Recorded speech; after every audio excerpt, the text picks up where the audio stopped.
So it's been a year. So this is now our annual meeting of the movement to improve health in Colorado. So welcome to the 2017 meeting of the movement. A lot has happened since we were last together. Let's review a few things. So, the Cubs broke their 108-year curse to win the World Series. Simone Biles kicked butt and took names at the Olympics. Brad Pitt and Angelina Jolie separated. I thought they were going to make it. Those dastardly New England Patriots won the Super Bowl again. Mother Teresa was sainted.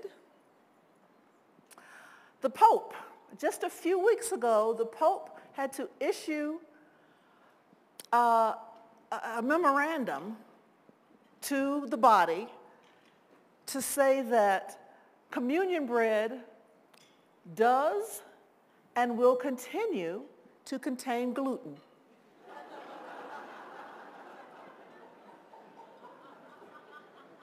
This is true.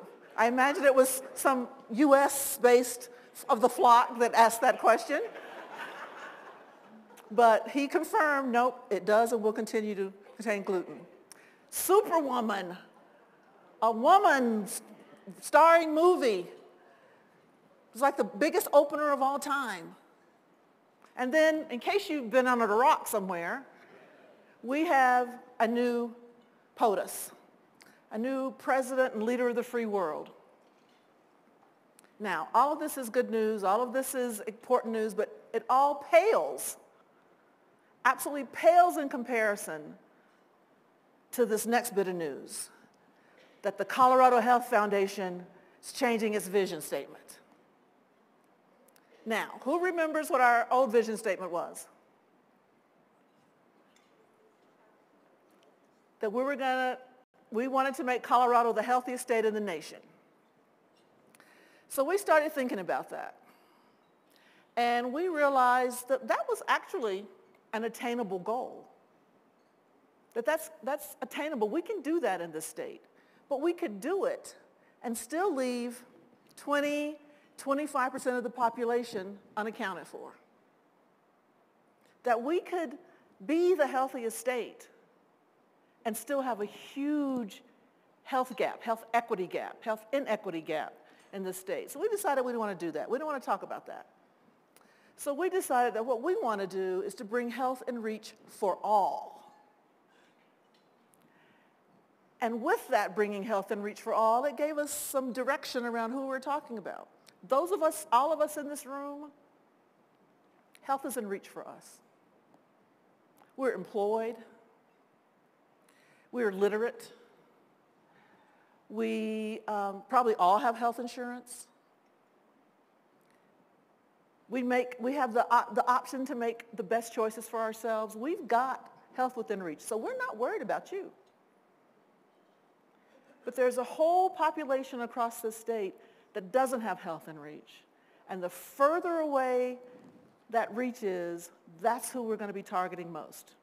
So we wanted to make sure that in thinking about bringing health within reach, that we were talking about those we wanted to target in particular. So then we decided we needed to also examine our core values.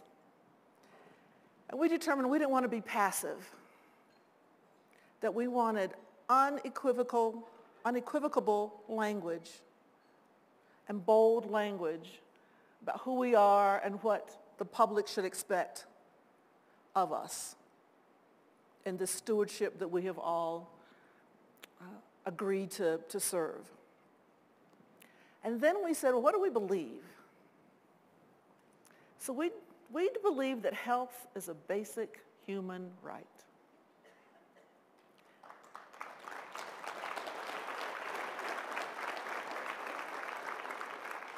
Now, we are not making a political statement. Although some would want it to be a political statement, either in the positive or the negative, we're not making a political statement. I would guarantee or bet that everybody in this room has either said or has heard someone say some version of, if you have your health, you have everything. Or conversely, if you don't have your health, nothing else much matters. Okay, we agree. We agree. So we believe everyone has the right to expect that they can have good health, that they should have the opportunity to have good health. Because if that's everything, don't we want everything for ourselves and everything for our neighbors? And so with that, we came up with this vision statement. Our vision is that across Colorado, each of us can say that we have all we need to live healthy lives. This is what this does for us. It puts the self-determination with a family, with a community. It's not us, the foundation, telling you what it would mean for you to be healthy. It's each community, each family, each county, the state, self-determining what it would mean to be healthy. And that we can't be healthy if we're just selfishly thinking of ourselves. That if it's just us and not the people behind us and the people around us and the people beside us, if they're not healthy too, it's not quite there yet. So we want every person to be able to say that we have all we need to live our healthiest lives. And people can decide who the we is. We can be me and my family, we and my neighbors, we in my community, we in my town, we in my county, we in my state. And we know there will be all kinds of iterations of who the we is. But that it's a collective. That unless there is some collective movement to health and that we care about the health of others around us, it doesn't matter that we have it. That it's necessary but not sufficient. So that's the news of the day from the Colorado Health Foundation. You got to sit with it for a few minutes. But we wanted something that included everyone, that was inclusive, and that really focused on closing that equity gap, which I know is the work that we're all doing. So thus, all of that then led us to, then let's talk about it. Let's talk about inequity. Let's figure out how to have that conversation amongst people who agree or disagree or have different views about it.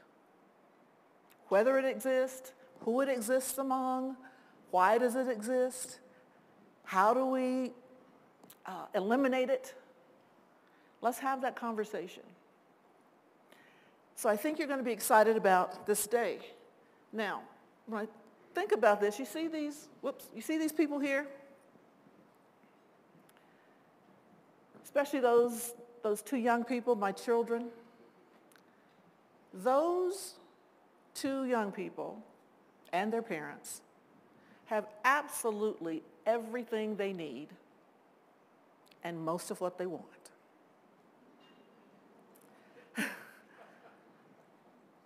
I want every parent, every caregiver, every mom, every grandmother to be able to say the same thing.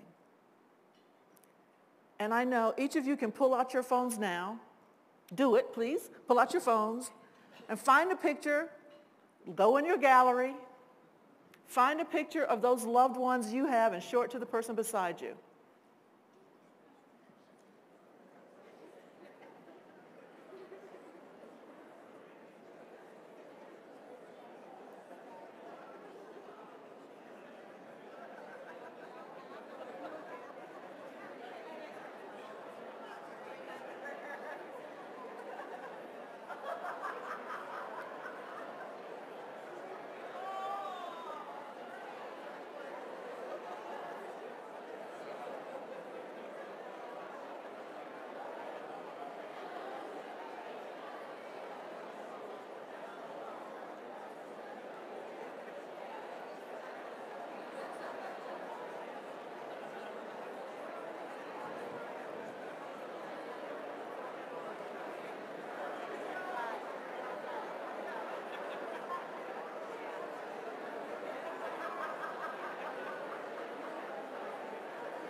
Okay.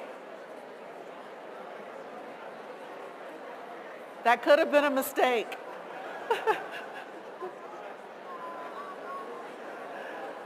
So I'm sure the pictures you were sharing were pictures of happy, healthy families. That's the picture we want on everybody's phone. We want everybody's phone to have pictures of happy, healthy families and children that have age-appropriate worries and age-appropriate stress. My 15-year-old son, even though he's 6'3", my 15-year-old son's stress is, does he have enough hair to shave yet?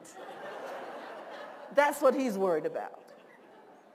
My 19-year-old daughter who's going off to college this year, her stress is, will I like my roommate? You know, that's the stress a 15 and a 19-year-old should have. That's the stress a parent should only have to be dealing with their children. So I want this for my family, but I want it for everybody else's family too. So for me, and I know for you, this work is personal. It's personal. It means something to us at a level that is deep and core. And so let's think about that, and let's remember that as we go through this conversation over the next few days. I imagine over the next few days, there'll be some laughter. There might be some tears. There'll be what I call ouch moments. So I was saying to some folks last night, if the church I came from in North Carolina, we had ouch moments in the church. And that's when you are just so sure that the pastors wrote his sermon with you in mind. And you just felt for sure he or she was talking to you. You just go, ouch. So there may be some ouch moments. And the ouch moments may be about you personally, because I imagine, and I certainly expect to discover some unrecognized or unnamed biases that I have and how I'm contributing to the problem. I fully expect to say ouch around, are there some practices we're doing internal to with the foundation that aren't equitable? You may find some of those things or feel some of those things for you and your organization as well. And then what are we doing with with and for the people that we care about, the people for whom we have all committed to serve? How are we contributing and perpetrating the inequity that exists? That's what we have to be willing to be uncomfortable about, to discover about our institutions, about our work, about ourselves. So there's a lot going on in the next few days. If you were planning on leaving early Friday, don't. You will be so sorry, because everybody will come home and say, girl, you should have stayed. So hang in to the end. It's going to be a great time. So with that,